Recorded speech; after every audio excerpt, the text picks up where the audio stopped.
Passing, that's the main topic for today, right? I'm gonna break down passing, how I teach it in my lessons and with my teams. So we're gonna talk about concepts first, and then we're gonna move into really key specific things. So what I like to run, a lot of it's from Gold Medal Squared and from the national team when we're talking about specific concepts and principles. So really important one that I learned from Gold Medal Squared that I really like is simple equals repeatable.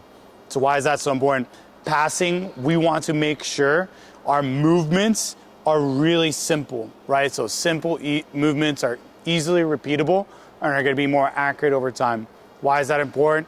We wanna make sure, we want that consistent result in passing, right? So we wanna make sure we're really simple in our movements. We're not doing unnecessary extra movements whenever we're passing.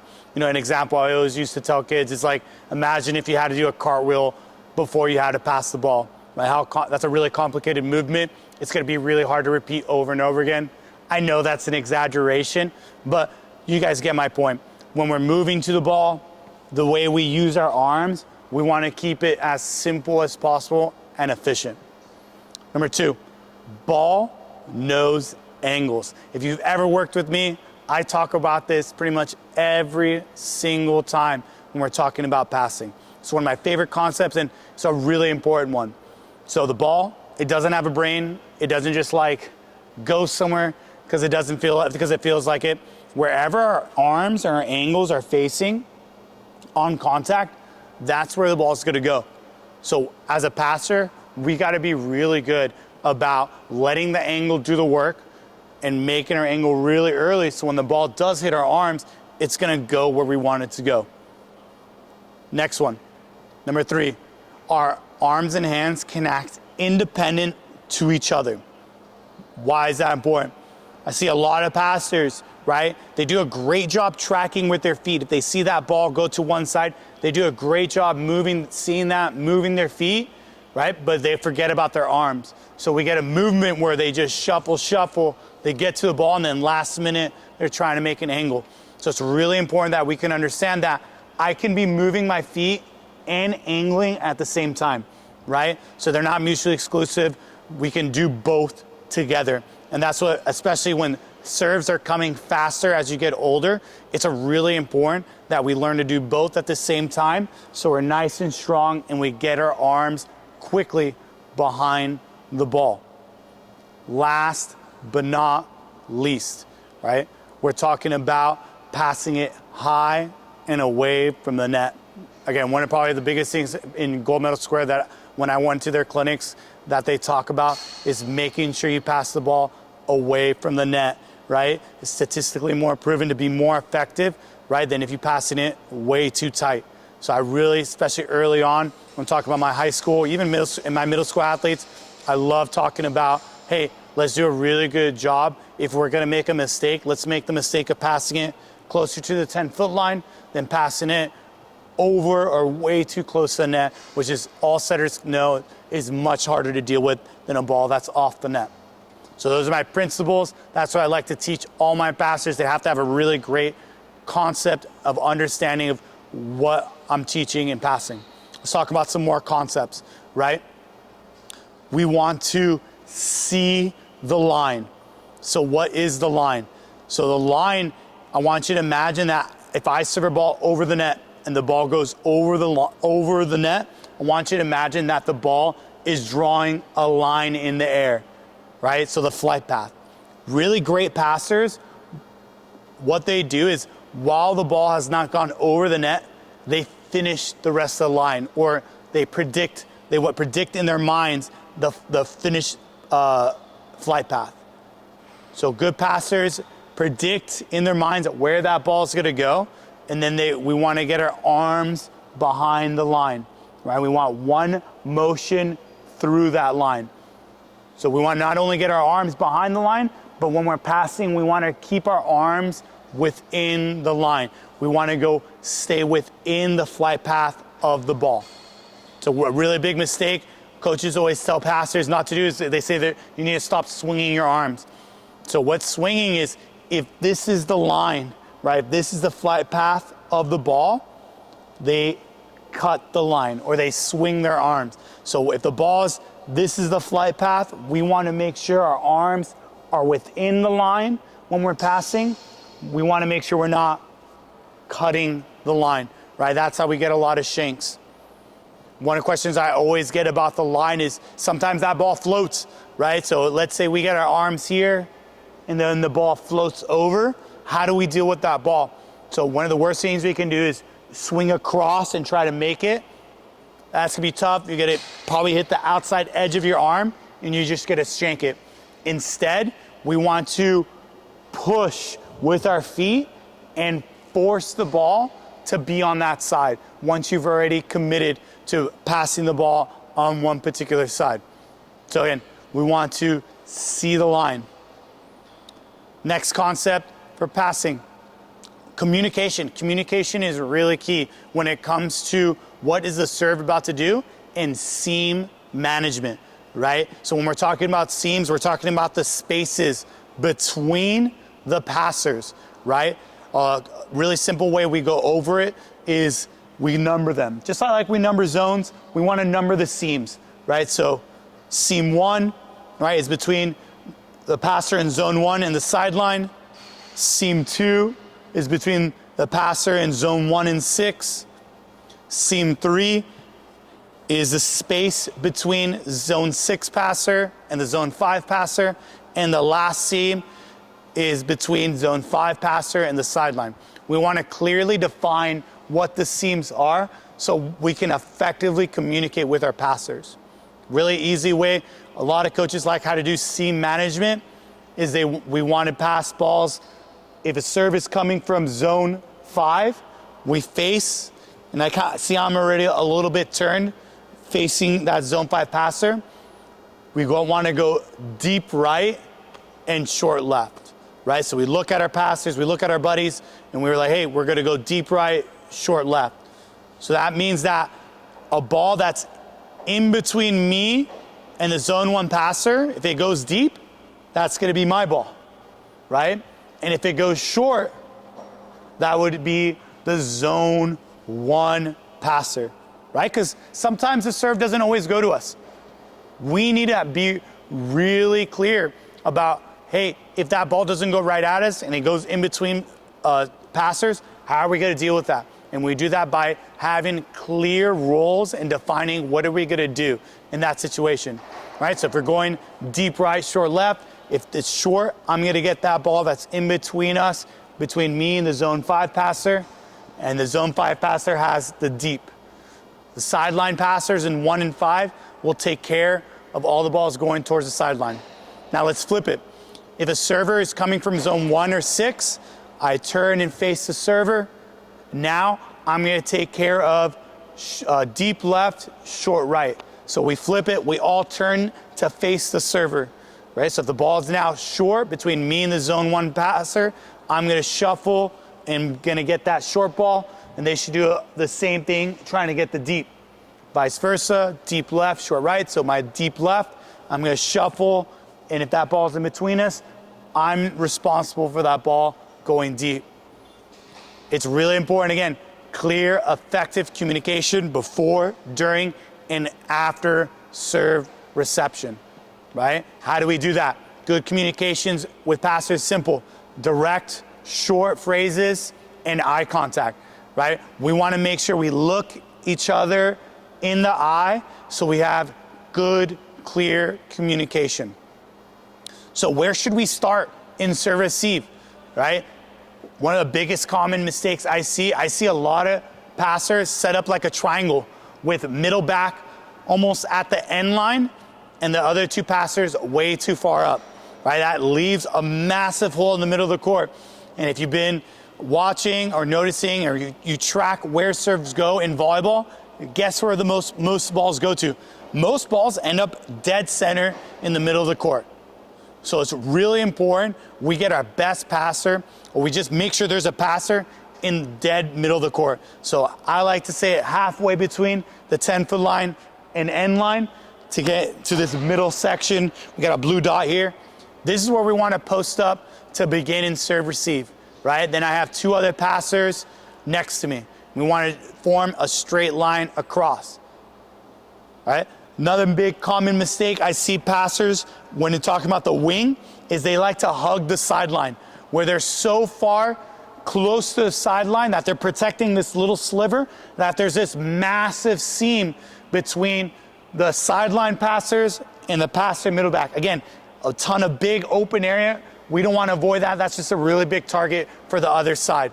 So we want to do a really great job of making sure we're equidistant, if you're the sideline passer, between the passer in the middle and the passer and from the sideline, right? So equidistance, 3 straight across. As the game progresses, you start to learn about the other servers, right? Is the server only serving short, maybe not capable of serving deep? As a group, we want to all communicate that, hey, this server can only serve short. Let's all take one big step up. Or vice versa. If that server is only serving hard and deep, right? Maybe it's a topspin server. We all as a group communicate as a passing group, and we take a step back to make sure we stay deep for maybe that big topspin server. Again, clear, effective communication is really important so we can cover all these topics. Sometimes that serve is going to be really tough. How do we want to deal with tough serves, right? The tougher the serve, the more we want to aim away from the net, right? So if the server is really good, we want to make sure we aim farther off the net towards that 10-foot line and take it off to the side. But the opposite is true. If it's a really easy serve and we feel like we have a ton more confidence in it, we want to push that ball closer to the net and get a better ball in system, close to the net, right? So we can run our offense. So is it a tough server? We play it safe. Hey, I'm just gonna aim a little bit more off the net. Or are they a really, really easy serve where we feel like we have a ton of control? We wanna push that ball closer to the net and really be a little bit more aggressive, right? So it all depends on the type of serve. Passing target, probably one of the most contested things I always talk to coaches about is where should we pass the ball? I'm a really big believer of passing the ball dead center in the middle of the court. My passing target is 5 feet away from the court. But that's because I'm really conservative. I think as the higher level goes, if we're talking about like the national team, right, international, their passing target's maybe 2 to 3 feet away from the net. If you're a U14 coach and below, or maybe a 12s team, like I highly recommend passing farther off the net, putting the passing target at the 10-foot line and making it just a really more conservative and safe. Depending on your level, that's gonna really dictate how far away your pass is gonna be from the net. I like having it dead center because I would like my sets to be equidistant pin to pin, right? So I don't like having my passes a little bit off center in the right because that makes the outside set a little bit too long for me, and that makes the back set a little too far.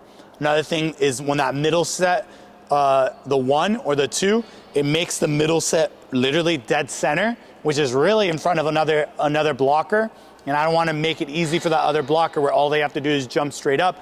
I like moving my middle, right, whether it's a little bit to the right or a little bit to the left into the seams so they can get around. So it's really important we understand, hey, where we want to pass this ball, really clearly defining, hey, we're trying to pass here, right? So if we need to all be on the same page so we understand what are we trying to do, how are we trying to run our offense, and as where our passing target is in serve receive, right? Our finish, right? A lot of coaches like to hold. I like holding after you finish. That means after you pass the ball and you hold your finish. It gives us a ton of great feedback on the ball, and I think a ton more control about where you want that ball to go. And feedback is just about your angle. Hey, where's your angle facing? If my angle is facing like this after you hold, it's like, oh yeah, that's right. That's where my arm's facing. That's where the ball is gonna go. So I love holding your finish, making sure we understand where we're trying to pass, right? The better the server, maybe we're more conservative and we're trying to pass it off the net more just to keep it in play. The more control we have over the serve, then we're trying to be a little bit more aggressive and get it closer to the net. Stay within line, identifying seam coverage. Yeah, target, footwork, off center. Yep, that's pretty much it. All right. All right. Whew. All right, so the keys, I break up passing into 4 really simple keys, right? So the first one is, our wrists and hands together. So I like teaching how do we put our hands together correctly. I've seen a lot of weird things over there where they're something like this, or where they just interlace their fingers, or they just grab your fist. I like really simple, right? Pancake, sausage. To me, this is the best way to hold your hands together when you're passing.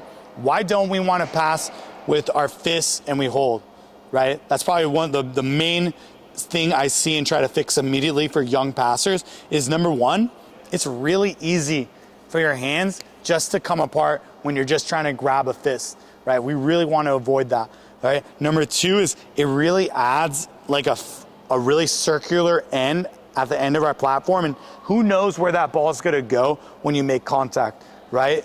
So we want to really make sure we flatten out our hands by pancake, sausage. See, now it's nice and flat at the end of our platform. So even if it hits maybe that area, it's still going to go where we want it to go. So number 1, how do we put our hands together? Wrists and hands together. We want to make sure we don't blow up. All right. Another really common mistake I always see with passers when they're learning is when they're passing, they blow up, or they're like fireworks and their hands go apart. Remember, we want to have a nice stable platform. So that means we want to start with our hands together. We want to finish them together with a nice hold. So arms straight, wrists and hands together.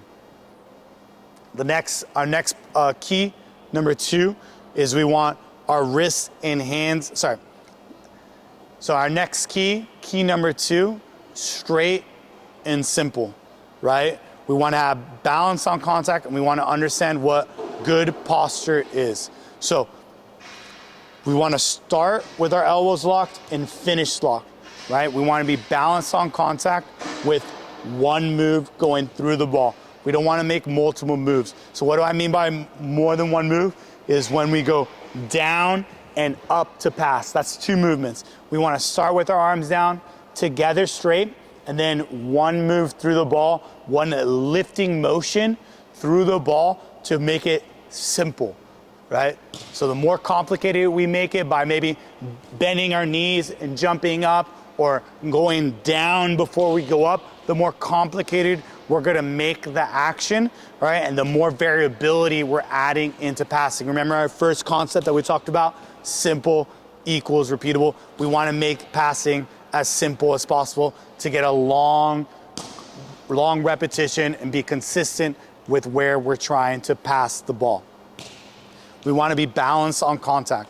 So we're balanced on contact, one move through the ball. We're gonna talk about our posture. What's the correct posture for passing, right? So we wanna have chest in and shoulders forward, right? Where we're leaning forward and we keep our weight forward, right? This is good. It's gonna allow that ball to go forward into the net in serve receive. The second my head goes back, my hips go forward, where's my platform going? Ball's gonna pop straight up, or even worse, it's gonna go behind you.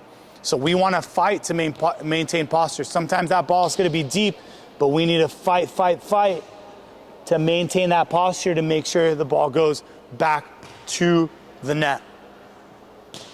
Number 2, we want to pick a side. We want to face where the ball is coming from and make an angle early, right? So if the server's over there, that's where my feet are pointed towards. If the serve's over there, that's where my feet are pointed towards. It's gonna help fix my hips. We wanna face where the ball's coming from, right? So if it's coming from over there, I'm facing that way. I pick a side and I make an angle. We really wanna avoid midline passing, right? Years ago, midline passing was what everyone did, and it was what everyone preached. That was years ago, back when we had a Japanese coach come in and really work with the national team, and he coached with the national team, and that's something really big thing he preached, and that became the really big norm here in the United States in volleyball. But as the years have gone by and as passing in volleyball has developed, we've really broken away from that at the higher levels, right? We want to be comfortable passing the ball either on the left or the right side of our body, right? It's much easier to deal with height with that ball on our side as opposed to on our midline. It's really tough to deal with if that ball goes up or down when we're passing on our midline. So we want to pick a side. So there's only 2 times when we don't want to face where the ball's coming from. Number 1 is if that ball goes over our head, right? If that ball goes over our head, we don't want to be on our heels going back because we're going to be off balance. It's going to go backwards. We want to keep, again, weight forward. And we want to open up and pass the ball, right? So if that ball is going deep, we open up and pass it back towards the net, right? If that ball is coming right at us, if right on our midline, right at us and high, if we open up, that ball's still gonna catch us high. So we want to slip and get out of the way to make sure that ball lands in our platform, right? So pick a side, let's make an angle early, right? Because wherever our arms are facing, that's where the ball is gonna go. Ball, nose, angles. So we wanna make it super soon, so when it hits our arms, if our arms are facing that way, that's where the ball is gonna go. If it goes that way, it's gonna go over there. When we're making an angle, it's really important that we just don't only use our shoulders, we wanna also use our torso, right? If we just do our shoulders, it's not gonna be enough to make an angle. We wanna really use our torso, that's in our hips, to be getting that much more extreme angle to help us get around that ball and make an angle that's gonna go back to the middle of the court. So this is really important. To me, in passing, ball nose angles, picking a side, letting the angle do the work is probably the biggest part of passing. Because at the end of the day, passing is about manipulating the ball to make the ball go where you want it to go with your platform. All right? Talking about that, let's talk about hand passing. I'm a really big believer that in serve receive, you should not use your hands to serve receive. And not everyone might agree with me. This is just my thought process, my belief, especially working a lot in the women's game. I do also coach boys, and even in the boys, unless they have like big hands or they're strong, I really discourage using your hands in serve receive. I'm a big believer of using your platform. I think it's a way safer. I think it's much safer and much better results. In my experience, I've seen too many girls, especially, use their hands in serve receive and it just goes right through their fingers and it goes behind them and it just doesn't work, right? So I really am a big believer of passers moving their feet, opening up and using their platform on those higher balls as opposed to them stepping in using your hands. I think there's always exceptions to the rule, but I think it's a very, very small minority. In men's volleyball, I think there's definitely some guys who are really good at using their hands in serve receive, but I'm a little bit more conservative in how I coach and how I teach passing. I'm a big believer of just being really good with your platform, learning to move your feet and manipulate that ball to go back towards the net.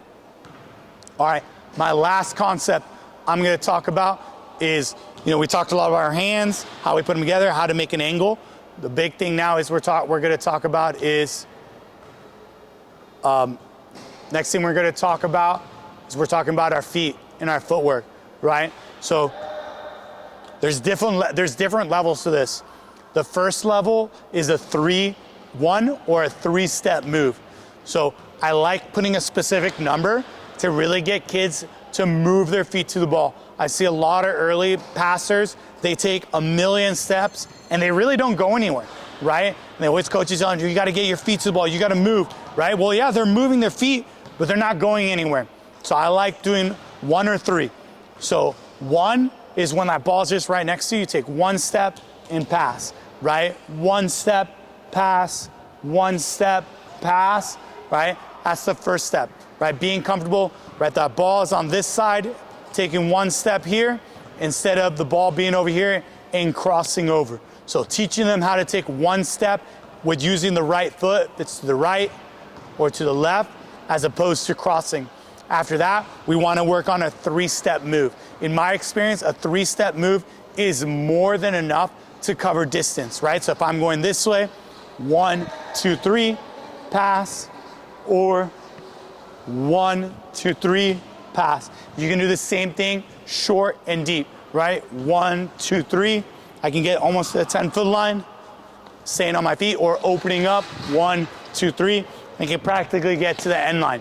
So with 3 steps in serve receive, I can cover a ton of ground. I can pretty much get all the way to that other passer in serve receive, and I can cover a ton of ground with a specific number of steps, right? When we shuffle, we want to make sure there's a set distance, right? We stay athletic, and we want to keep our head level and balanced when we shuffle, right? We want to really avoid jumping up and down, right? Our feet clicking.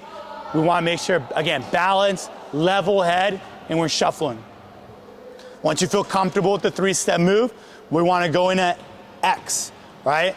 So we want to go in an X formation, right? I want you to imagine like there's a big X under my feet.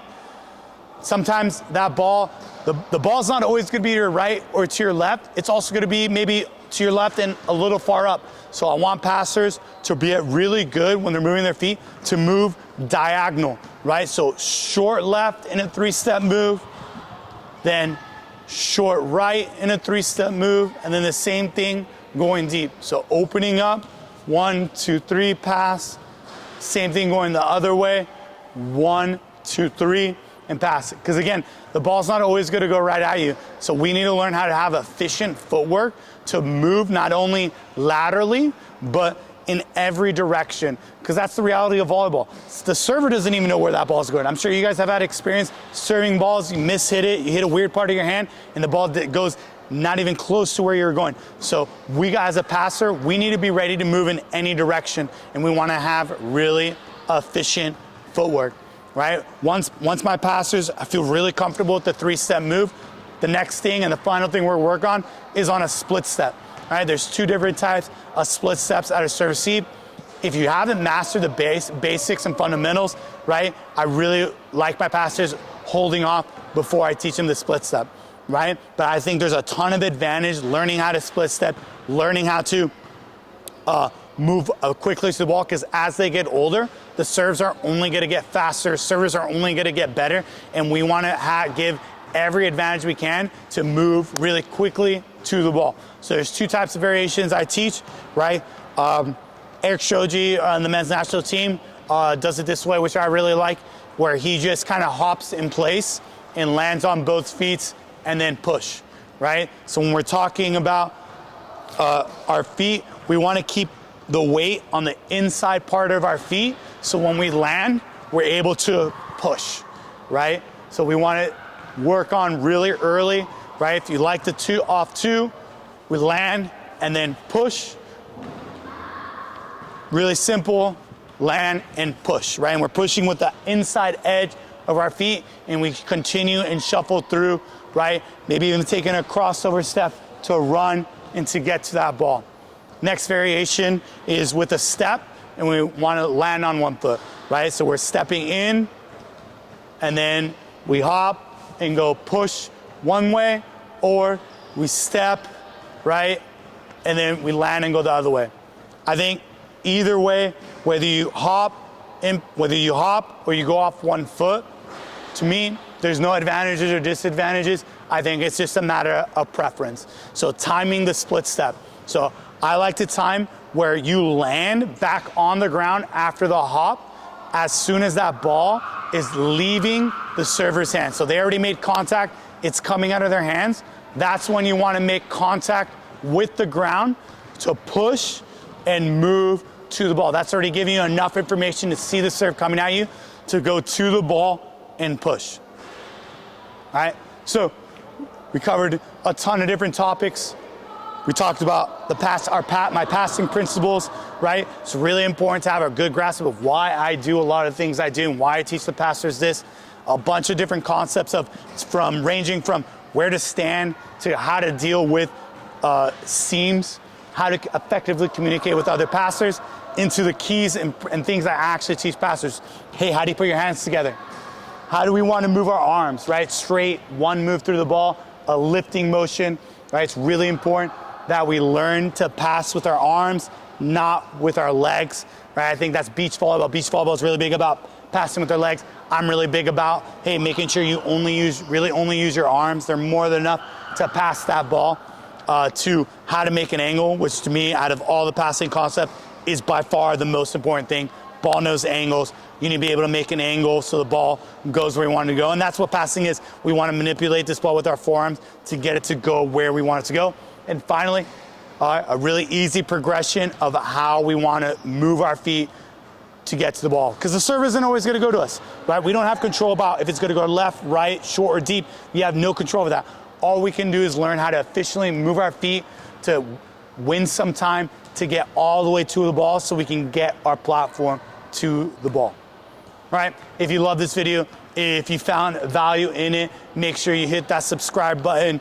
Follow me on Instagram, The Volleyball Coach, and on TikTok. And yeah, be ready for more content like this.